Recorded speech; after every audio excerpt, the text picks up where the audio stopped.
O PSDG analizou en Noia as inversións previstas na comarca nos orzamentos da Consellería do Mar. A deputada Loli Toja foi encargada de debullar algunhas das actuacións previstas nestes presupostos que cualificou de continuistas. A vista dos orzamentos, pois vemos que son continuistas na medida que, a igual que os anos anteriores, hai unha forte aposta polo que é a acuicultura e máis a transformación, e, en cambio, outras partidas que son que poden afectar máis, pois como o marisqueo, que non pode afectar nesta zona, ou a pesca, pois se ven un pouco abandonadas e que perden importancia dentro dos orzamentos da Consellería do Mar. Pois iso nos parece a nós que é de preocupación. Denuncian a perda de peso dos investimentos en materia de seguridade, eficiencia enerxética ou a formación e as políticas de creación de emprego. Perde bastante importancia o que é os investimentos en seguridade nas embarcacións, os investimentos para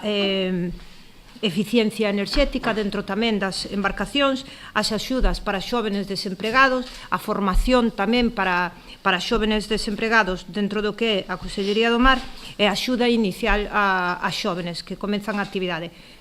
Temos un problema demográfico importante, como Galicia, o que foi entre o ano pasado e este ano perdeu en torno a 11.000 persoas.